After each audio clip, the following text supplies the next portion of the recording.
Pemirsa, adalah benar bahwa tidak satu pun di atas hukum. Tapi kekuasaan bisa membuat seseorang menjadi invisible, tidak terlihat di mata hukum. Toba Beta kali ini pengarang Indonesia. Sekarang Anda mau nanggapin semua, silakan. Terima kasih Bang Karni.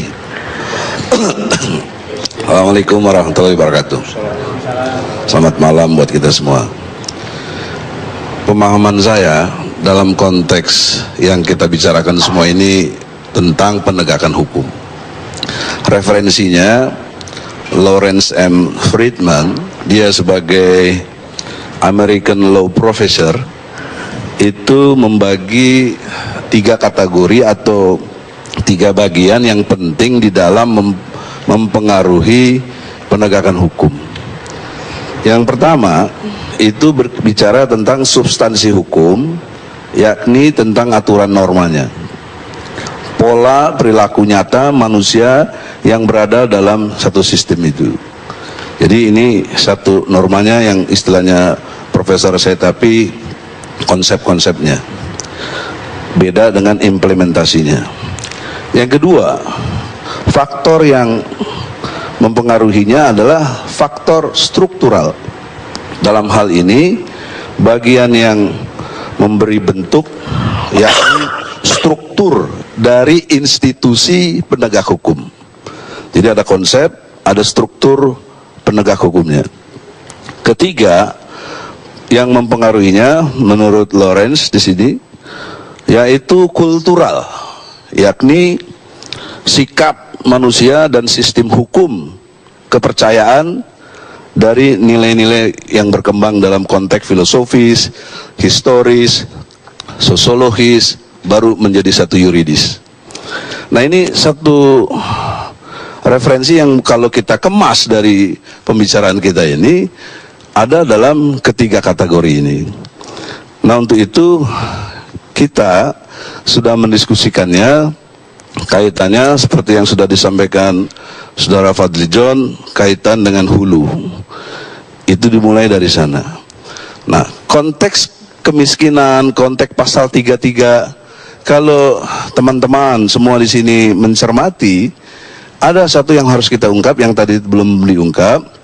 Hatta Rajasa sebagai wapres sekarang ini, calonnya itu pernah mengemukakan melalui Partai Amanat Nasional dalam rakernasnya bahwa mau bergabung, mau bersama dengan Prabowo karena mau mengimplementasikan pasal 33. Itu semua orang tahu kalau membaca dan memperhatikan. Artinya apa? Jauh sebelum ini kita bicara, Prabowo sebagai satu capres sudah banyak bicara tentang bagaimana implementasi dari pasal 33. Termasuk ayat 4. Iya, termasuk. Dan pasal 34-nya malah juga tentang Pak Refli. Nanti saya akan jabarkan. Kita kan sebagai tim mengupayakan bagaimana supaya implementasinya ini jalan. Jadi dalam pengertian ini lebih fokus kepada tadi sumber daya alam untuk semakmur-makmurnya rakyat dan juga tentunya dikuasai oleh negara. Itu kita lihat satu contoh kasus Freeport. Itu jelas sangat menista kita sebagai bangsa. Sampai hari ini kita cuma dapat 1%. 99% lari ke Amerika atau hal-hal lain yang kita perlu selidiki lebih jauh. Untuk kemandirian dan kemiskinan rakyat terus terjadi. Inilah yang dinamakan dengan kemiskinan struktural. Maka di dalam konteks ini saya pernah menghitung kurang lebih kalau 1 gram emas saja kurang lebih 500-an, fluktuasinya begitu terjadi, berapa tons yang kita punya emas ini, itu dahsyat sekali Bang Karni dan semuanya di sini. Per orang, kalau konteksnya rakyat Indonesia sekarang kurang lebih 241 juta, maka per orang itu dapat 200 juta per tahun dari hasil emas. Belum saya juga menghitung dengan Profesor Soehardi sebagai Ketua Umum Gerindra, kemarin kita utek-utek, untuk jenis tanaman kayu atau hutan, itu kalau betul-betul pasal 33 diimplementasikan, per orang, per bulan dapat 10 juta. Itu hitungan yang paling minimal, bisa lebih. Kemudian pernah dihitung juga oleh Abraham Samad, sepengetahuan saya, itu tentang minyak dan gas. Per orang, per bulan, terima 20 juta. Jadi tolong jangan underestimate kepada rakyat, seolah-olah tidak ngerti dan terlalu tinggi. Ini gampang kok, rakyat ngerti sekali. Apalagi tentang duit, waduh, ngerti sekali rakyat. Oleh karena itu, dahsyat kalau memang pasal 33 ini diimplementasikan, kita mampu untuk mengatasi. Nah, persoalan berikutnya, kita juga diperdebatkan, apakah kita jadi anti asing atau investasi dari mereka yang sudah begitu banyak? Jawabannya tidak, karena saya dalami, saya datang ke rumah Hatta Rajasa, saya ingin lebih tahu bagaimana penjelasannya.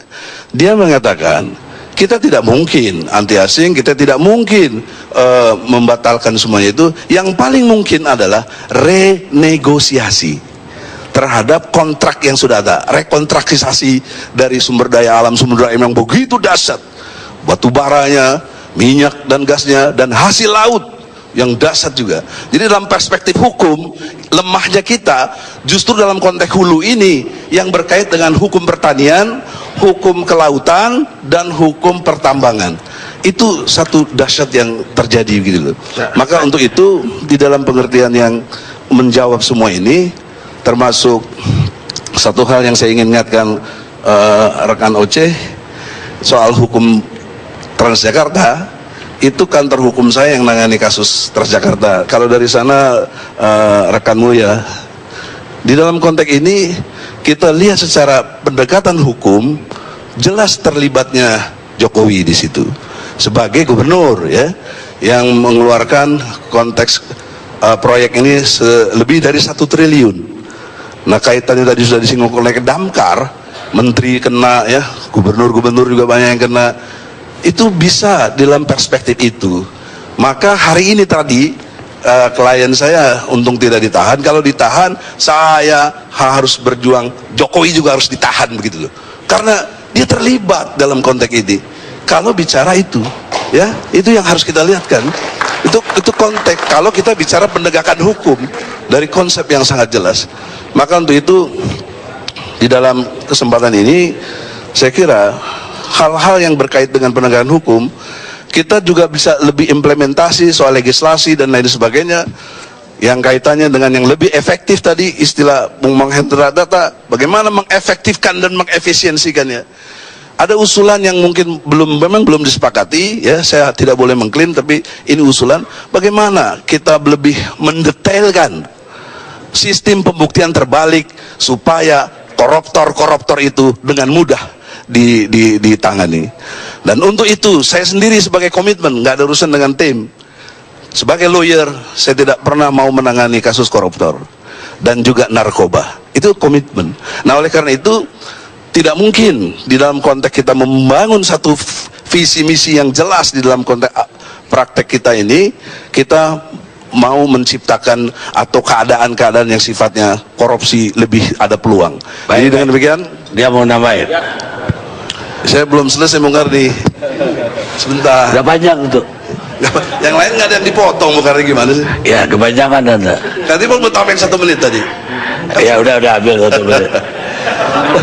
Ya gitu berarti sohib itu. Ya oleh karena itu dalam perspektif ini kaitannya yang saya ingin tambahkan soal track record.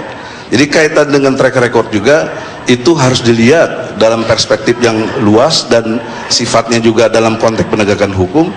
Itu dilihat bidangnya masing-masing kan begitu. Nggak bisa konteksnya jadi berbeda. Bagaimana membandingkan track record yang dimensinya aktivitas di ketentaraan dengan yang sipil dalam konteks wali kota. Tapi kalau bicara tentang track record, sangat jelas di situ dikaitkan dengan satu prestasi yang ada, bahkan data-data yang berkait dengan hal-hal yang berkait tentang pelanggaran hukum kita ada ya. Kalau konteksnya di DKI, di samping Transjakarta ada tanah lagi BMW yang untuk stadion itu juga ada, tinggal kita explore menjadi satu memang kasus keterlibatannya ada gitu loh sebagai pembuat kebijakan.